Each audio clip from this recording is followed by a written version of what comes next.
하나님께서 오늘 우리에게 주신 말씀은 갈라디아서 1장 6절부터 10절까지 말씀입니다. 우리 갈라디아서 1장 6절부터 10절까지의 말씀 교독하여서 읽고 마지막 10절은 합독하여서 읽도록 하겠습니다. 제가 먼저 읽도록 하겠습니다. 그리스도의 은혜로 너희를 부르신 이를 이같이 속히 떠나 다른 복음을 따르는 것을 내가 이상하게 여기노라.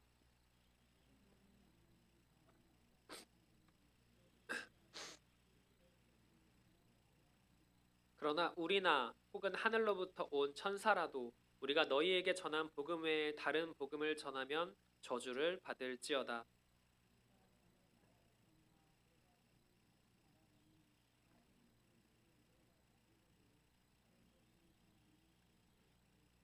함께 읽겠습니다. 이제 내가 사람들에게 좋게 하랴, 하나님께 좋게 하랴, 사람들에게 기쁨을 구하랴. 내가 지금까지 사람들의 기쁨을 구하였다면 그리스도의 종이 아니니라. 아멘. 예전에 삼시세끼라는 프로그램이 꽤 인기를 끌었습니다. 아마 성도 여러분들 중에 보셨던 분들도 꽤 많이 있었을 것이라고 생각이 듭니다. 굉장히 인기 프로그램이었고 한 번만 한 게 아니라 시즌 제로에서 상당히 오랫동안 진행되었던 인기 프로그램이었습니다. 이 프로그램의 제목처럼 사실 이 프로그램의 묘미 중에 하나가 바로 삼시세끼를 챙겨 먹어야 한다라는 것이 이 프로그램의 묘미 중에 하나였습니다. 그런데 평범하게 우리가 마트나 슈퍼나 시장에서 음식을 사가지고 그거를 음식을 만드는 것이 아니라 직접 어떤 어촌을 가거나 농촌을 가서 재배를 해야지 먹을 수 있습니다라고 하는 것들이 어떤 규칙 같은 것이었기 때문에 상당히 힘든 그런 순간들을 마주하게 되는 거죠. 그런데 그것을 마주하는 사람들이 초창기에는 음식을 굉장히 잘하는 사람들이 아니었고 음식이나 이런 것도 잘 할 줄 모르는 그런 사람들이 있다 보니까 좌충우돌 하면서 어떻게든 밥을 만들고 태우고 굶기도 하고 하는 것이 이 프로그램의 어떤 재미 중에 하나였습니다. 근데 그 프로그램의 어떤 재미 중에 하나는 우리는 다 모두 삼시세끼를 챙겨 먹어야 된다라는 말을 입버릇처럼 하게 되는데 그들이 삼시세끼를 챙겨 먹으면 하루가 다 끝나버리는 겁니다. 더 이상 아무것도 할 수 없어서 아침에 일어나서 밥을 챙겨 먹고 또 챙겨 먹고 또 챙겨 먹으면 저녁 10시, 11시가 돼서 아무것도 못하고 이제 자야 되는 상황이 생기는 것이 이 프로그램의 재미이기도 했습니다.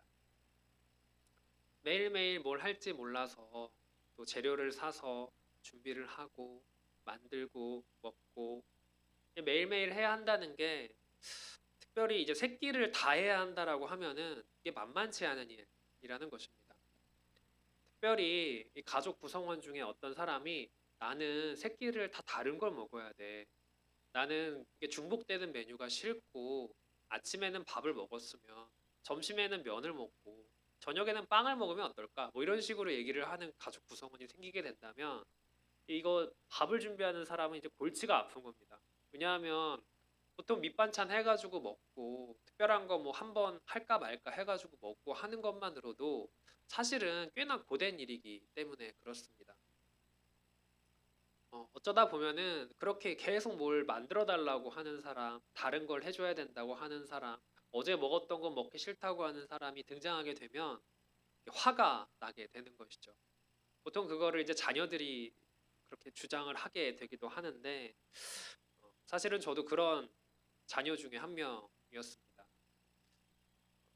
사실은 제가 삼시세끼를 이제 챙겨 주신다는 것이 그렇게까지 큰일이라고 생각을 하지 않고 살았던 시절이 조금 있었습니다. 그러다 보니까 이제 반찬 투정이나 이런 것들을 조금씩 하게 되는 거죠. 이건 이래서 저렇고 저건 저래서 이렇고 하면서 이게 반찬을 이제 지적을 하기 시작하는 겁니다. 제 딴에는 반찬 지적을 하면 다음엔 이렇게 안 만드니까 모두가 다 맛있게 먹으니까 좋은 일이지 않냐라고 생각을 했지만 만드는 사람 입장에서는 그 평가받으면 기분이 이제 나쁜 것이죠. 근데 제가 싫어하던 것 중에 하나가 어머니가 어느 날인가는 이제 찌개를 하셨는데 이게 찌개가 굉장히 이상한 모양새를 가지고 있었던 겁니다. 찌개가 이게 대체 무슨 찌개인지 모르겠다. 어떤 찌개가 있길래 이렇게 좀 생전 처음 보는 요리를 만드셨는데 하면서 이제 먹어봤는데 이게 된장찌개 같기도 하고 김치찌개 같기도 하고 뭔가 쉰 것 같기도 하고 막 되게 시큼한 어떤 독특한 맛이 나는 찌개였던 것입니다. 그래서 먹으면서 쉰 거 아니야? 그러니까 이게 왜 맛이 왜 이러냐? 대체 뭘 만드신 거냐? 이렇게 어머니한테 여쭤봤더니 어머니가 아니 된장찌개를 3일 전에 했는데 그게 조금 남았잖아. 그리고 김치찌개를 어제 했는데 그것도 조금 남았잖아. 이거 어떻게 먹어야 되는데 이거 한 번에 먹기가 힘들잖아. 그래서 그걸 섞었어. 이렇게 얘기를 하시는 거예요. 근데 이게 맛이 있었으면 제가 그냥 되게 독특한 맛이 나네 하면서 넘어갔을 것 같은데 아니 이게 막 되게 신맛이 막 나면서 김치찌개가 보통 약간 시게 만드는 경우도 있으니까 근데 된장찌개가 신맛이 나니까 되게 이상한 거예요 제 입맛에는. 그래서 이거 굉장히 이상한데 왜 다음에는 다시는 이런 행동을 하지 않으면 참 좋겠다 막 이런 식으로 좀 나쁜 아들의 말들을 하고는 했었습니다. 실제로 굉장히 그때 당시에 제가 안타까웠던 것 중에 하나는 둘 다 맛있었거든요.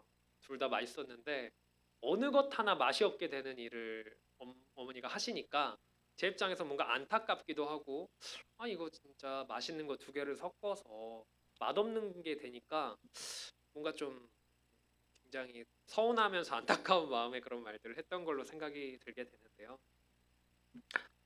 어, 만약에 우리 가운데 이렇게 뭔가를 섞어서 만들게 되는 일들을 할 수도 있는 것인데요. 굉장히 귀한 식재료들 같은 것이 있지 않습니까? 요즘에는 트러플 같은 것들이 굉장히 비싼 식재료라고 하고 캐비어 같은 것도 되게 비싼 식재료 중에 하나인데 뭔가 그런 것들을 막 섞어가지고 이상하게 만드는 거.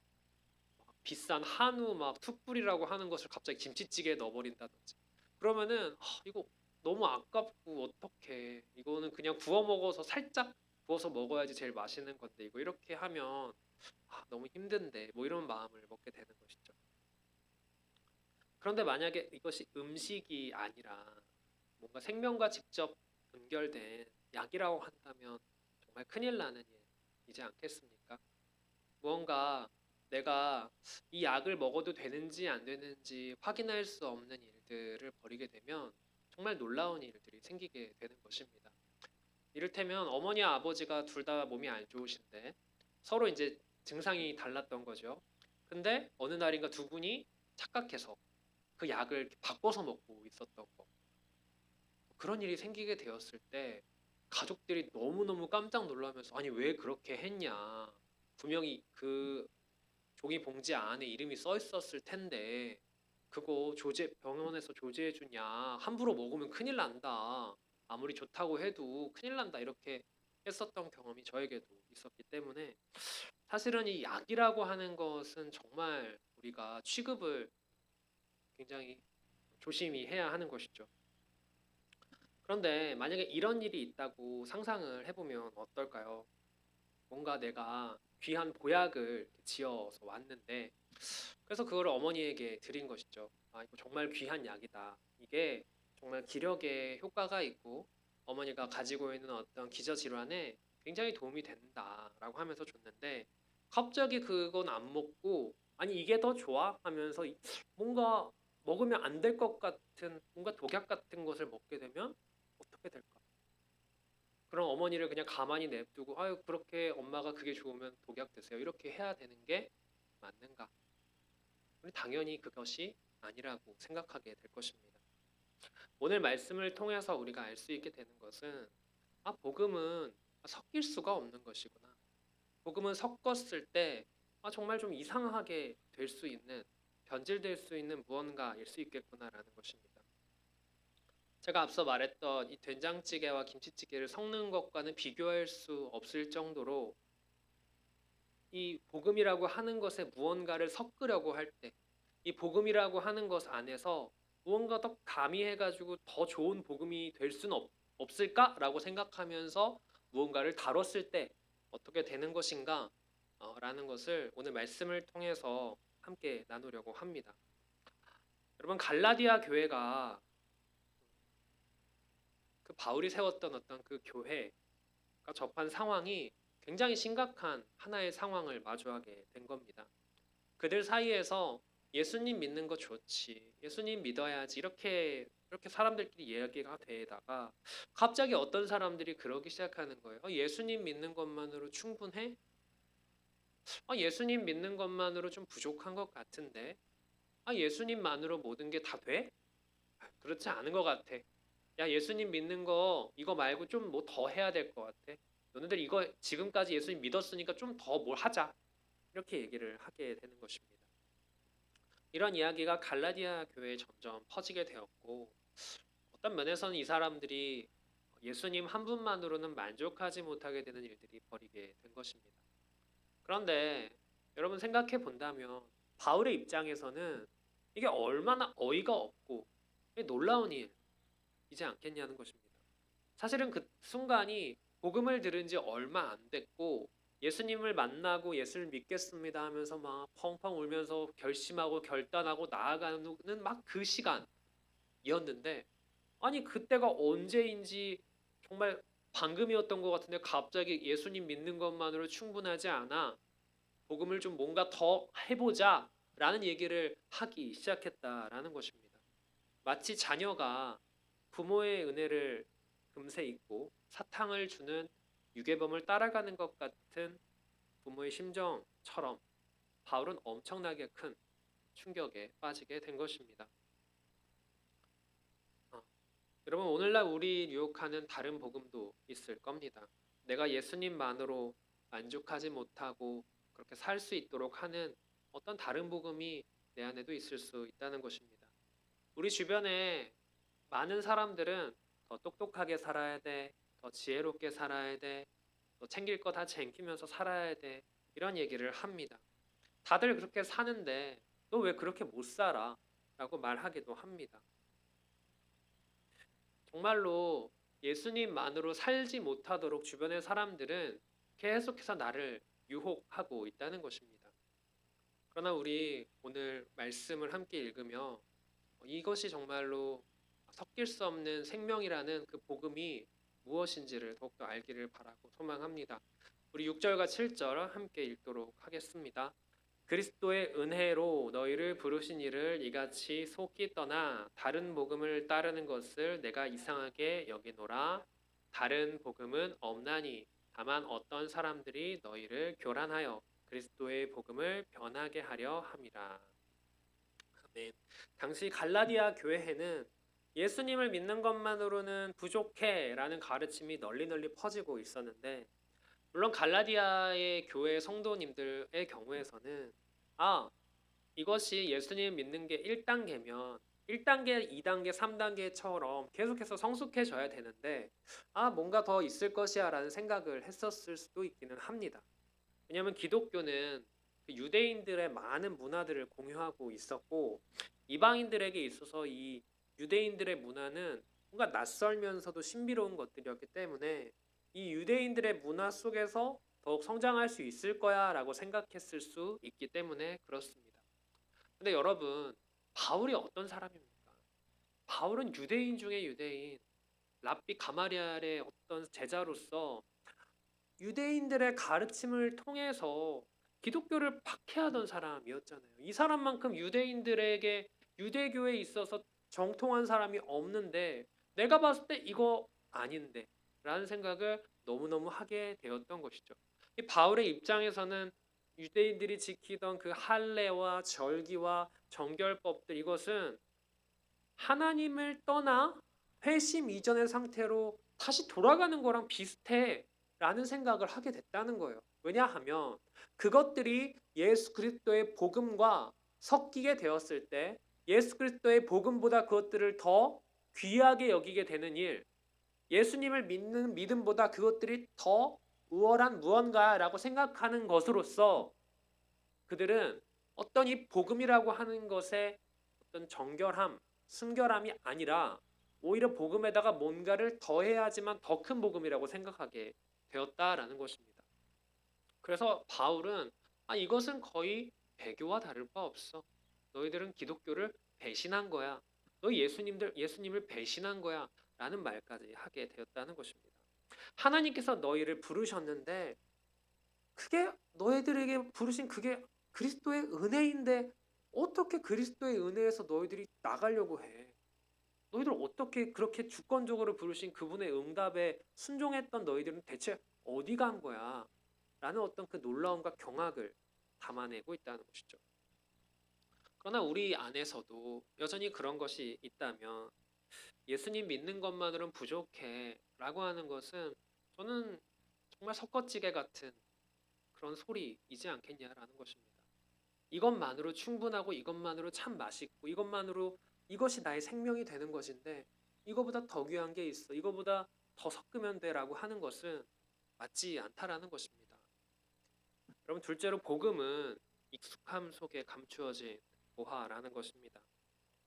여러분 예전에는 다른 교회, 다른 기도원에 가서 말씀을 듣는 일들이 많이 왕왕 있었습니다. 새로운 무언가를 찾아서 떠나고 그분이 더 능력이 있다던데 그분의 말씀이 참 귀하다던데 그분이 어떤 능력을 발휘한다던데 그런 얘기를 이제 들으면 3, 3, 5 모여가지고 이제 교회 분들이 이렇게 다 같이 방문하고 뭐 이런 일들이 많이 있었던 것이죠. 저희 부모님도 그런 분들 중에 한 분이셨는데 저도 몇 번 따라간 적이 있었습니다. 그래서 기도를 해주시면서 뭔가 기도를 해주시면 약간 정신을 잃게 되는 분들이 있더라고요. 이렇게 푹푹 쓰러지고 막 이런 분들도 많이 있었고 그런 뭔가 성령 집회라고 하는 것들이 그때 당시에는 참 많이 있었고 많은 사람들이 뭔가 쓰러지는 것을 뒤에서 저는 어린 시절에 저는 보면서 저게 참 신기하다. 뭔가 왜 쓰러지실까 이런 생각을 하면서 봤던 것이기도 했습니다. 근데 점점 나이가 들면서 그 성령 집회를 따라가면서 느꼈던 것 중에 하나는 아니 그렇게 기도를 하다가 갑자기 쓰러지는 경험이 나에게 무엇을 낳는가? 그렇게 쓰러졌던 경험이 나에게는 정말 어떤 변화를 야기하는가? 무언가 새로운 것을 찾아서 떠났고 무언가 새로운 경험을 할 수 있다고 해서 뭔가 어디론가 멀리 내가 알지도 못하고 그 사람도 나를 알지도 못하는 그곳에 갔는데 그게 대체 어떤 의미인 걸까? 이런 생각을 사실 하게 됐다는 것이죠. 오히려 출신 성분이 명확하고 나를 깊이 있게 생각하고 기도했던 우리 교회의 말씀들과 나의 마음을 깊이 있게 만져주기를 원하는 그 기도들이 더 가치 있던 것은 아닐까? 이런 생각을 후에는 하게 되었었습니다. 여러분 예수 그리스도의 특별한 능력과 기적을 구하는 것보다 더욱 귀한 건 무엇인가요? 예수 그리스도를 닮은 삶의 모습이지 않겠습니까? 사랑과 섬김으로 나아갔던 예수님의 귀한 삶을 오직 은혜로 우리도 그렇게 살겠습니다. 결단하고 그렇게 살아내는 것. 그것이 우리에게 있어서 정말 충분한 일이지 않겠냐는 것입니다. 여러분 그러나 오늘날 우리에게 있어서 다른 복음이 계속해서 생겨나고 있는 것이 사실 우리에게 있어서 정말 안타깝고 힘든 일입니다. 나의 신앙의 성장을 위해서 새로운 복음을 받기를 원하는 문화, 그것은 이미 지나간 것 같습니다. 그러나 우리에게 더 강력한 복음, 더 새로운 복음은 예수님 믿는 것만으로 불안하기 때문에 생겨나는 어떤 무언가라는 것입니다. 그것이 무엇인가요? 돈도 있어야 하고, 자녀도 좋은 대학교, 좋은 직장에 가야 하고, 내가 산 주식과 땅이 가격이 오르는 것, 내가 계속해서 건강해야 하나님께서 나에게 복 주시는 거지. 이렇게 생각하는 것들이 어떤 면에서는 새로운 복음이 다른 복음이 될 수도 있는 것입니다. 우리는 매주 듣는 똑같은 복음이 매주 듣는 똑같은 말씀이 따분하게 느껴질 수도 있습니다. 그때 우리는 다른 복음의 유혹에 휩싸이게 됩니다. 그런데 그것이 더 나의 믿음을 새롭게 하고 더 예수 그리스도를 닮은 모습인 것이 아니라 그저 자녀가 성공하기를 바라고 그저 재테크가 잘 풀리기를 바라고 뭔가 하나님께서 나에게 복 주시기만을 바라는 그런 모습이라는 것입니다. 그러나 복음에 무언가를 더하는 순간 복음은 변질된다라고 오늘 사도 바울은 우리에게 경고하는 것입니다. 예수님 한 분만으로 충분하지 않다고 느끼게 만드는 세상의 소리가 우리를 어지럽힐 때 속지 마시기를 바랍니다. 어떻게 예수님 한 분만으로 충분하지 않을 수가 있겠습니까? 예수님은 우리를 위해 죄와 사망을 이기신 분이시며 부활하심으로 우리에게도 부활의 소망을 주신 분이신데 어떻게 그분만으로 충분하지 않을 수 있겠냐는 것입니다. 여러분, 예수님의 복음은 우리에게 익숙한 것 중에 하나입니다. 예수님께서 나를 위해 죽으셨다는 이 감동적인 이야기는 어느 순간 힘을 잃은 주말의 명화와 같이 된 것일 수도 있겠다라는 것입니다. 그러나 여러분, 예수님의 복음을 매주 정확하게 전하는 그 설교는 우리에게 익숙하면서도 어쩌면 너무 많이 들어왔던 무언가라고 생각할 수도 있겠지만, 그러나 그것이 우리에게 있어서 그 생명을 살릴 수 있는 귀한 것이라는 그 마음으로 듣는다면 완전히 달라지게 된다는 것입니다. 여러분, 제가 예전에 평신도 분들 많이 모이는 교회를 간 적이 있었습니다. 그 중에 어떤 교회는 말씀이 아예 전해지지 않는 교회도 있습니다. 기도만 하고 이제 끝나는 그런 기도 모임으로서 예배를 드리는 교회도 있었는데, 그 중에 한 분과 대화를 잠깐 나눴는데 그분이 그런 얘기를 하시는 거죠. 매주 비슷하고 똑같은 말씀을 전하는데 그걸 왜 듣고 있어야 하는지 모르겠다는 거였습니다. 자기는 어차피 그 말씀을 이미 알고 있는데 왜 그걸 계속 들어야 하냐, 이런 얘기를 하시는 것이죠. 제가 태어나서 그런 얘기를 처음 들어가지고 뭔가 머리를 좀 때리는 것 같은 그런 대화였습니다. 그러나 가만히 생각해 봤을 때 우리도 언젠가 말씀을 들었을 때 나 이 말씀 아는 건데, 이 말씀 들었던 건데, 이 말씀 그냥 뭐 전에 했던 거랑 비슷하네, 비슷한 말씀이구나, 이렇게 생각하면서 넘겨버리게 되는 일들이 있는 것이죠. 그러나 우리가 만약에 주식 설명회나 투자 설명회에 가서 돈 버는 방법을 배우게 된다라고 생각해 보았을 때 매번 비슷한 얘기를 할 겁니다. 여기에 투자해라, 여기는 묵혀둬라, 이런 얘기 사실 비슷하고, 지난번이랑 전망이 비슷하니까 그대로 가시면 됩니다라는 말을 들었을 때 우리는 어떤 반응을 보이겠냐라는 것입니다. 아, 여기에 투자해야 하는구나, 여기에 묵혀둬야 된다는구나 라는 그 말을 들었을 때 너무너무 새롭고 너무너무 이것이 나에게 기분이, 이것을 정말 새로운 것을 알게 되다니 너무 기쁘다라는 마음으로 이 투자 설명회에 있는 것입니다. 그러나 복음을 듣는 이 시간, 우리 교회에서 예배를 드리는 시간 속에서 우리는 만약에 새롭지 않다라고 한다면 언제나 똑같은 말씀, 내가 예측하고 있는 그 말씀이 이제는 나에게 더 이상 감흥이 없어. 그렇다면 우리는 생각해 볼 것은, 정말 나는 복음을 복음으로 여기고 있는가? 정말 나는 그 복음을 듣고 복음대로 살아야겠다라고 생각하면서 이 말씀을 듣는 것인가? 왜냐하면 내가 복음 안에서 살아갈 계획이 있다면 이 말씀을 들었을 때 정말 오히려 더 새로울 수 있고 더 할 수 있고 그것대로 나에게 더 결단할 수 있는 힘을 주는 것인데, 나는 이 복음대로 살아갈 계획이 없어. 그러니 들었을 때 결국에 듣는 것은 이것의 껍데기, 이 형식, 비슷하게 들어왔던 그 무언가만을 우리는 얻게 되는 것이라는 것입니다. 그러나 우리에게 계속해서 복음의 무언가를 더하며 예수 그리스도만으로 충분하지 않으며 돈과 명예, 자녀의 성공, 안정적인 일상들이 오히려 나의 새로운 복음이 되었다면 내가 지금까지 들어왔던 하나님 나라의 복음, 예수 그리스도께서 전해주셨던 그 복음이 정말 나에게 오히려 그것을 충분하지 못하게 한 따분한 무언가라고 생각할 수 있게 된다는 것입니다. 투자 설명의 소식보다 예수님께서 나를 위해 죽으셨다라는 이 익숙한 소식이 내 생명을 결정하는 진짜 보화, 진짜 보물, 진짜 생명인 것을 기억하시기를 부탁드립니다. 여러분, 복음은 하나님 한 분만 기쁘시게 하는 것이지 않겠습니까? 그런데 내가 이 복음을 통하여 하나님을 기쁘시게 할 수 있는데 왜 나는 하나님을 기쁘시게 할 기회를 매번 놓치게 되냐는 것입니다. 갈라디아 교회에 침투했던 거짓 교사들은 계속해서 다른 복음을 전합니다. 세상을 살면서 우리는 수많은 거짓 교사들을 마주하게 되는데 이 모든 사람들이 하는 똑같은 얘기는 예수님만으로 충분하지 않다고 얘기하는 것입니다.